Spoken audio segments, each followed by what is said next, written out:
약 40여 년 전의 일이다. 나는 여행자들에게는 거의 알려져 있지 않은 고산지대로 먼 여행을 떠났다. 그곳은 알프스 산맥이 프로방스 지방으로 뻗어내린 아주 오래된 산악지대였다.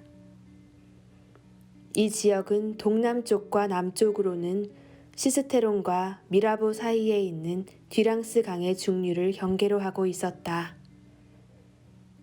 그리고 북쪽으로는 드롬강이 시작되는 곳에서부터 뒤까지 이르는 강의 상류가 그 끝이고, 서쪽으로는 콩타브네생 평원과 방투산의 산자락이 뻗어내린 곳을 그 경계로 하고 있었다. 그러니까 그곳은 바스잘프 지방의 북부 전부와 드롬강의 남쪽 및 보클리즈 지방의 일부 작은 지역에 걸쳐 있었다. 나는 해발 1200에서 1300m의 산악지대에 있는 헐벗고 단조로운 황무지로 먼 도보 여행을 떠났다. 그곳엔 야생 라벤더 말고는 아무것도 자라지 않았다. 폭이 가장 넓은 곳을 가로질러 사흘을 걷고 나니 더없이 황폐한 지역이 나왔다. 나는 뼈대만 남은 버려진 마을 옆에 텐트를 쳤다. 마실 물이 전날부터 떨어져서 물을 찾아야만 했기 때문이다. 폐허가 되어 있기는 했지만 낡은 말벌집처럼 집들이 모여 있는 것을 보니 옛날엔 이곳에 샘이나 우물이 있었을 것이라고 생각되었다. 과연 샘이 있긴 했지만 바싹 말라붙어 있었다. 비바람에 사그라져 지붕이 없어져 버린 집 6채, 그리고 종탑이 무너져 버린 작은 교회가 마치 사람들이 사는 마을 속에 있는 것처럼 서 있었다. 그러나 그곳엔 살아있는 것이라고는 전혀 없었다. 햇빛이 눈부시게 쏟아지는 6월의 아름다운 날이었다. 그러나 하늘 높이 솟아있는 나무라고는 없는 땅 위로 견디기 어려울 만큼 세찬 바람이 불고 있었다. 뼈대만 남은 집들 속으로 불어닥치는 바람소리는 마치 짐승들이 먹는 것을 방해받았을 때 그러는 것처럼 으르렁거렸다. 나는 텐트를 걷지 않을 수 없었다. 그곳에서부터 5시간이나 더 걸어보았어도 여전히 물을 찾을 수 없었고, 또 그럴 희망마저 보이지 않았다. 모든 곳이 똑같이 메말라 있었고 거친 풀들만 자라고 있었다. 그런데 저 멀리에 작고 검은 실루엣 하나가 서 있는 것 같았다. 나는 그 모습이 홀로 서 있는 나무의 둥치가 아닌가 착각했다. 혹시나 하고 그곳을 향해 걸어가 보니 그것은 한 양치기였다. 그의 곁에는 양 30여 마리가 뜨거운 땅 위에 앉아 쉬고 있었다. 그는 나에게 물병을 건네주었다. 그리고 잠시 후 고원의 우묵한 곳에 있는 양의 우리로 나를 데리고 갔다. 그는 간단한 도르래로 깊은 천연의 우물에서 아주 좋은 물을 길어 올렸다. 그 사람은 말이 거의 없었는데 그것은 고독하게 살아가는 사람들의 특징이었다. 하지만 그는 자신에 차 있고 확신과 자부심을 갖고 있는 사람으로 느껴졌다. 온통 헐벗은 이런 황무지에 그런 사람이 살고 있다니 뜻밖이었다. 그 양치기는 오두막이 아니라 돌로 만든 제대로 된 집에서 살고 있었다.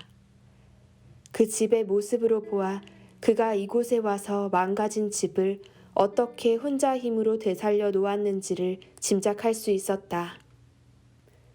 지붕은 튼튼했고 물이 새는 곳도 없었다. 바람이 기와를 두드리면서 내는 소리가 마치 바닷가의 파도 소리 같았다. 살림살이는 잘 정돈되어 있었다. 그릇은 깨끗했고 마루는 잘 쓸어져 있었으며 총도 잘 손질되어 있었다. 불 위에서 수프가 끓고 있었다. 그때서야 나는 그가 산뜻하게 면도했다는 것을 알아차렸다. 옷에는 단추들이 단단히 달려 있으며 눈에 띄지 않게 옷이 세심하게 기워져 있다는 것도 알 수 있었다. 그는 내게 수프를 떠주었다.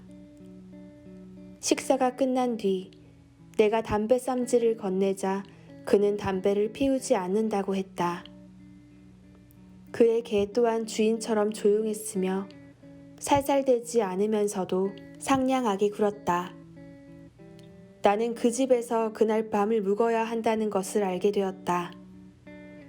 가장 가까운 마을이라 해도 하루하고 반나절을 더 걸어야 했기 때문이다. 나는 이 지역에서는 마을이 드물다는 것뿐만 아니라 그 마을의 사정도 잘 알고 있었다. 이곳 고산지대의 기슭에는 너덧 마을이 서로 멀리 떨어져 있었다. 그 마을들은 찻길이 끝나는 곳의 떡갈나무 숲속에 자리 잡고 있었다. 그곳에는 숯을 만들어서 파는 나무꾼들이 살고 있었다. 사람들이 힘들게 살아가는 곳이었다. 여름이나 겨울이나 견디기 어려운 날씨 속에서 달리 벗어날 곳을 찾지 못한 채 서로 부대끼며 이기심만 키워갈 뿐이었다. 그들은 끊임없이 그곳을 벗어나기를 바라면서 부질없는 욕심만 키워가고 있었다. 남자들은 마차에 숯을 싣고 도시로 갔다 돌아오곤 했다. 아무리 굳센 사람이라 할지라도 끊임없이 되풀이되는 좌절을 이기지 못하고 무너져 버렸다. 여인들의 마음속에서도 원한이 끓고 있었다. 사람들은 모든 것을 놓고 경쟁했다. 숯을 파는 것을 두고 교회에서 앉는 자리를 놓고서도 경쟁했다. 선한 일을 놓고 악한 일을 놓고 그리고 선과 악이 뒤섞인 것들을 놓고 서로 다투었다. 바람 또한 쉬지 않고 신경을 자극했다.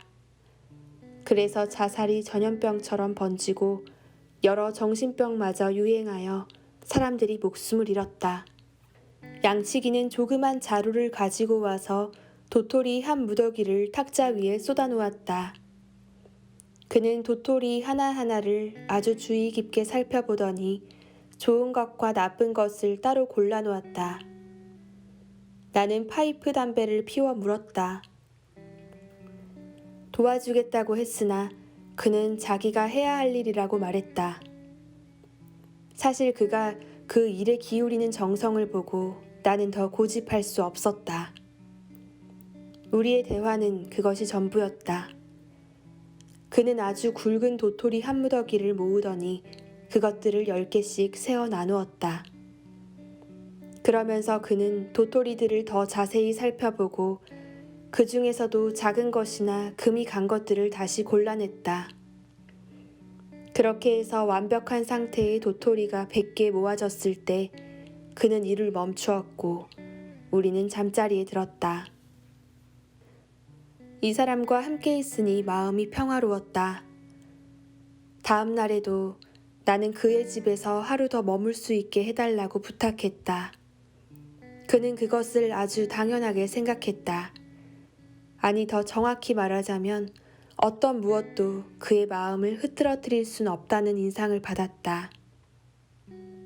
반드시 하루 더 쉬어가야만 하는 것은 아니었다. 그러나 나는 호기심을 느꼈고 그 사람에 대해 더 알고 싶었다. 그는 우리에서 양떼를 몰고 풀밭으로 갔다. 떠나기 전에 그는 정성껏 골라 세워놓은 도토리 자루를 물통에 담았다. 나는 그가 지팡이 대신 길이가 약 1.5m 정도 되고 굵기가 엄지손가락만한 쇠막대기를 들고 있는 것을 보았다. 나는 걸으며 쉬며 그가 가는 길을 따라갔다. 양들의 풀밭은 작은 골짜기에 있었다. 그는 양떼를 개에게 돌보도록 맡기고는 내가 있는 곳으로 올라왔다. 내 맘대로 올라왔다고 꾸짖으러 오는 것 같아 두려웠으나 그게 아니었다. 그가 가는 길에 내가 있었던 것이다. 그는 나에게 달리 할 일이 없으면 자기와 함께 가지 않겠느냐고 했다. 그는 그곳에서 산등성이 쪽으로 200m쯤을 더 올라갔다. 그가 가려고 한 곳에 이르자 그는 땅에 쇠막대기를 박기 시작했다. 그렇게 해서 구멍을 파고는 그 안에 도토리를 심고 다시 덮었다. 그는 떡갈나무를 심고 있었다. 나는 그곳이 그의 땅이냐고 물었다. 그는 아니라고 했다. 그러면 누구의 땅인지 알고 있는 것일까? 그는 모르고 있었다. 그저 그곳이 공유지이거나 아니면 그런 것에 대해서는 생각하지도 않는 사람들의 것이 아니겠느냐고 했다. 그는 그 땅이 누구의 것인지 관심조차 없었다. 그는 아주 정성스럽게 도토리 100개를 심었다. 점심을 먹은 뒤 그는 다시 도토리를 고르기 시작했다. 내가 끈질기게 물어보자 그는 내가 묻는 말에 대답해 주었다. 그는 3년 전부터 이 황무지에 홀로 나무를 심어왔다고 했다. 그리하여 그는 도토리 10만 개를 심었다. 그리고 10만 개의 씨에서 2만 그루의 싹이 나왔다. 그는 들쥐나 산토끼들이 나무를 갉아먹거나 신의 뜻에 따라 예측할 수 없는 일들이 일어날 경우 이 2만 그루 가운데 또 절반가량이 죽어버릴지도 모른다고 예상하고 있었다. 그렇게 되면 예전에는 아무것도 없었던 이 땅에 떡갈나무 1만 그루가 살아남아 자라게 될 것이다. 그제야 나는 그의 나이가 궁금했다. 그는 분명히 50살이 넘어 보였다. 그는 자신의 나이가 55살이라고 했다. 이름은 엘제아르 부피에였다. 지난날 그는 평지에 농장을 하나 가지고 자신의 꿈을 가꾸며 살았다고 했다. 그러나 하나밖에 없는 아들이 죽고 나서 아내마저 세상을 떠났다. 그 뒤 그는 고독 속으로 물러나 양들과 개와 더불어 한가롭게 살아가는 것을 기쁨으로 여겼다. 그는 나무가 없기 때문에 이곳의 땅이 죽어가고 있다고 생각했다. 그는 달리 해야 할 중요한 일도 없었으므로 이런 상태를 바꾸어 보기로 결심했다고 덧붙였다. 그 당시 나는 젊지만 혼자 살고 있었으므로 다른 고독한 사람들의 영혼에 섬세하게 다가갈 줄 알았다. 그런데도 나는 한 가지 실수를 저지르고 말았다.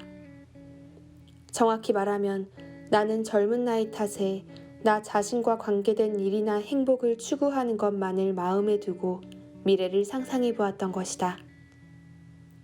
그래서 나는 30년 후면 떡갈나무 1만 그루가 아주 멋진 모습을 하고 있을 것이라고 말했다. 그는 아주 간단하게 대답했다. 만일 하느님이 그때까지 자신을 살아있게 해주신다면 그동안에도 나무를 아주 많이 심을 것이기 때문에 이 1만 그루의 나무는 바다의 물 한 방울과 같은 것이라고 그는 말했다. 그는 벌써부터 너도밤나무 재배법을 연구해 오고 있었으며 그의 집 근처에서 어린 묘목들을 기르고 있었다. 양들이 넘어오지 못하도록 울타리를 쳐놓았는데 묘목들이 아주 아름다웠다. 그는 또한 땅 표면에서 몇 미터 아래 습기가 고여 있을 것 같은 골짜기에는 자작나무를 심을 것이라고 말했다. 그 다음 날 우리는 헤어졌다.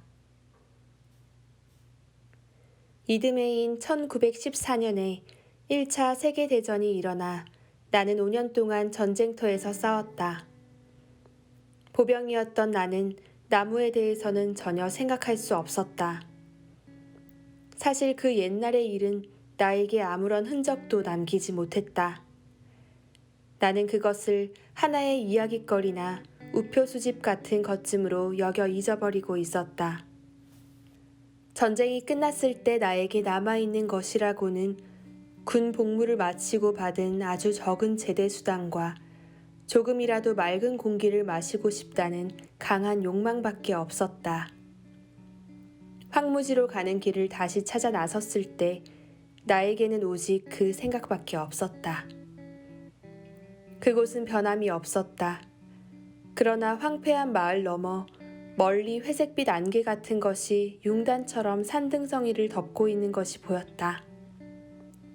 나는 여기 오기 전날부터 나무를 심던 그 양치기를 다시 생각하기 시작했다.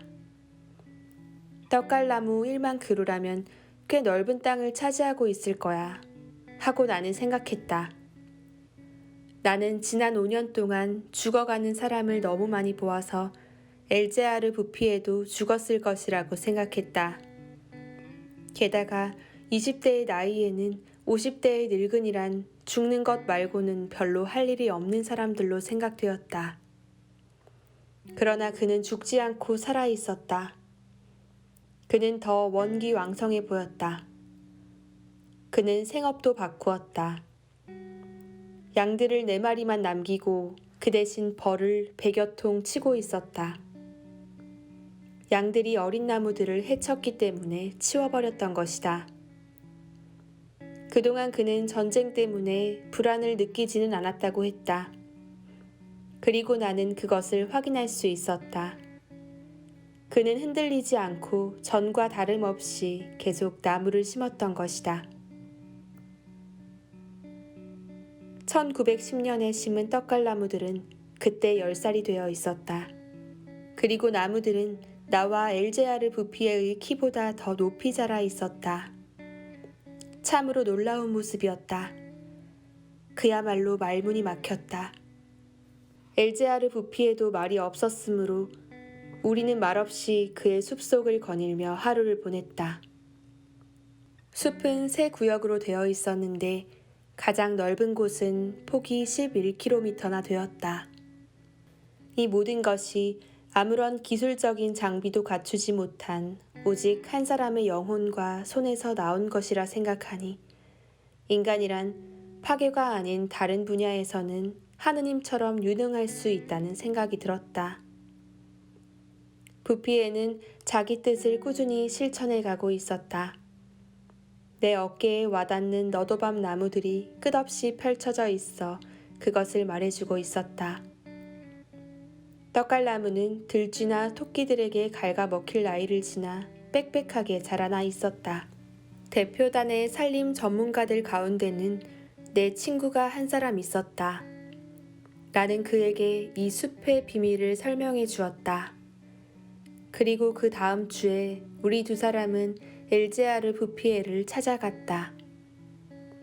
부피에는 대표단이 시찰한 지점에서 20km쯤 떨어진 곳에서 한창 일하고 있었다. 산림 전문가인 내 친구는 역시 그다웠다. 그는 가치 있는 것을 알아볼 줄 알았고 입을 다물 줄도 알았다. 나는 선물로 가져간 달걀 몇 개를 내놓았다. 우리는 함께 점심을 나누어 먹고 말없이 경치를 바라보면서 몇 시간을 보냈다. 우리가 지나온 곳은 6에서 7m 높이의 나무들로 뒤덮여 있었다. 1913년에 보았던 이곳의 모습이 생각났다. 황무지가 떠올랐다. 평화롭고 규칙적인 일, 고산지대에 살아있는 공기, 소박한 음식, 그리고 무엇보다도 마음의 평화가 이 노인에게 놀라우리만큼 훌륭한 건강을 가져다 주었다. 그는 하느님이 보내준 일꾼이었다. 나는 그가 앞으로도 얼마나 많은 땅을 나무로 덮을 것인지를 생각해 보았다. 떠나기 전에 내 친구는 노인에게 이곳의 토양에 알맞을 것 같은 몇몇 나무의 종류에 관해 짧게 말해 주었다. 그러나 그것을 고집하지는 않았다.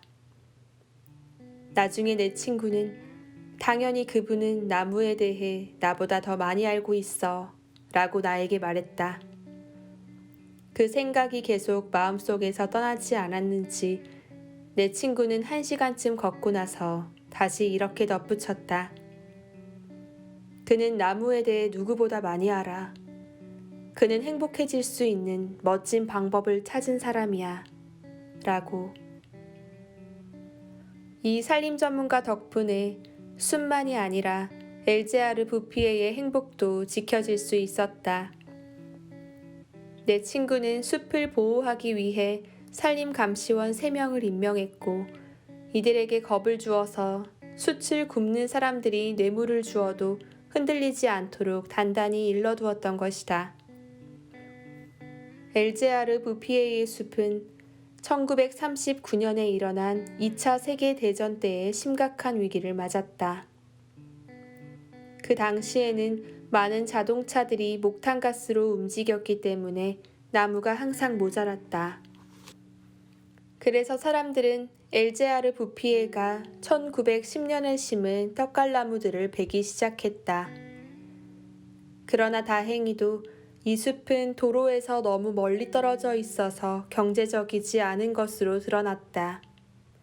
그래서 사람들은 그 숲을 포기했다. 그러나 부피에는 아무것도 알지 못했다. 그는 그곳에서 30km 떨어진 곳에서 평화롭게 자기 일만을 묵묵히 계속하고 있었다. 그는 1914년의 전쟁에 마음을 쓰지 않았던 것처럼 1939년의 전쟁에도 마음을 쓰지 않고 자기 일을 계속했다. 내가 마지막으로 엘제아르 부피에를 만난 것은 1945년 6월이었다. 그때 그는 87살이었다. 나는 그 옛날의 황무지로 가는 길을 다시 찾아갔다. 전쟁이 나라를 황폐하게 만들었는데도 이제는 뒤랑스강 계곡에서 산으로 버스가 다니고 있었다. 나는 옛날 내가 걸어갔던 곳이 어디인지 더 이상 알아볼 수 없었다. 버스가 비교적 빨리 달렸기 때문이 아닌가 생각했다. 그곳은 처음 와보는 곳 같았다. 마을 이름을 듣고 나서야 내가 그 옛날에 황량했던 땅에 와 있다는 것을 알았다. 나는 베르공 마을에서 버스를 내렸다. 1913년에는 이 마을에 10집인가 12집이 있었고 사람이라고는 단 3명만이 살고 있었다. 그들은 난폭했고 서로 미워했으며 덫으로 사냥을 해서 먹고 살았다. 육체적으로나 정신적으로나 거의 원시인에 가까운 삶이었다. 버려진 집들을 쐐기풀이 덮고 있었다. 그들에게는 죽음을 기다리는 것밖에 희망이 없었다. 하물며 선한 일을 하며 사는 것은 생각할 수도 없었다. 그러나 모든 것이 변해 있었다. 공기마저도 달라져 있었다. 옛날에 메마르고 거친 바람 대신에 향긋한 냄새를 실은 부드러운 바람이 불어오고 있었다. 물 흐르는 소리 같은 것이 저 높은 언덕에서 들려오고 있었다. 숲속에서 부는 바람 소리였다. 그런데 놀랍게도 못 속으로 흘러드는 진짜 물소리가 들려오는 것이었다. 나는 만들어진 샘에 물이 넘쳐 흐르는 것을 보았다. 그리고 나를 가장 감동시킨 것은 그 샘 곁에 이미 4살쯤 되어 보이는 보리수가 심어져 있는 것이었다. 벌써 잎이 무성하게 자란 이 나무는 분명히 부활의 한 상징임을 보여주고 있었다. 더구나 베르공 마을에는 사람들이 희망을 가져야만 할 수 있는 공동작업을 한 흔적이 뚜렷이 보였다. 희망이 이곳에 다시 돌아와 있었던 것이다. 마을 사람들은 망가진 집과 담을 모두 허물고 집 5채를 새로 지었다. 그 뒤로 마을 사람들의 수는 28명으로 늘어났는데 그 가운데는 젊은 부부도 4쌍이 끼어 있었다. 산뜻하게 벽을 바른 새 집들이 채소밭에 둘러싸여 있었다. 채소밭에는 양배추와 장미, 파와 금어초, 샐러리, 아네모네 등 채소와 꽃들이 어울려 가지런히 자라고 있었다. 그곳은 사람들이 살고 싶은 마을이 되어 있었다. 그곳에서부터 나는 조금 더 걸어갔다. 이제 막 전쟁이 끝난 터라 그곳은 아직은 삶을 활짝 꽃피우지 못하고 있었지만 라자로는 이미 무덤 밖에 나와 있었다.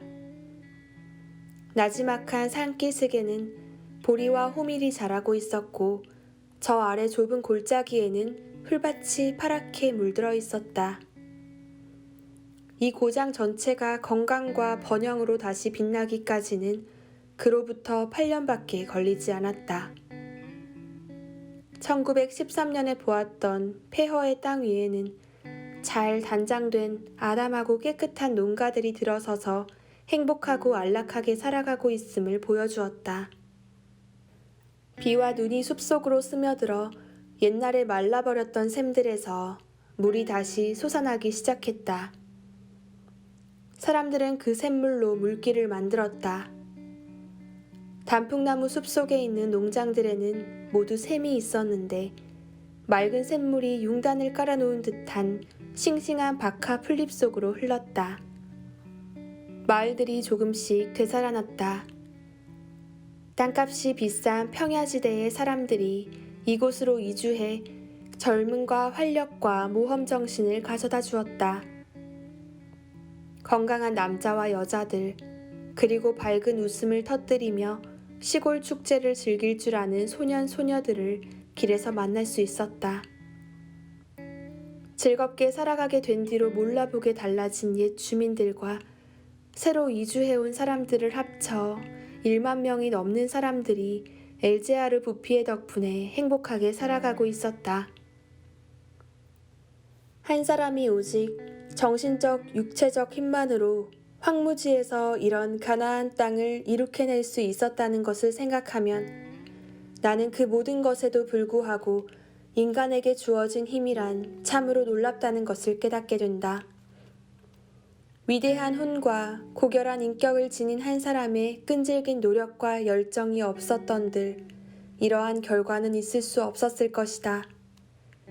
엘제아르 부피에 그를 생각할 때마다 나는 신에게나 어울릴 이런 일을 훌륭하게 해낸 배운 것 없는 늙은 농부에게 크나큰 존경심을 품게 된다. 엘제아르 부피에는 1947년 반옹 요양원에서 평화롭게 눈을 감았다.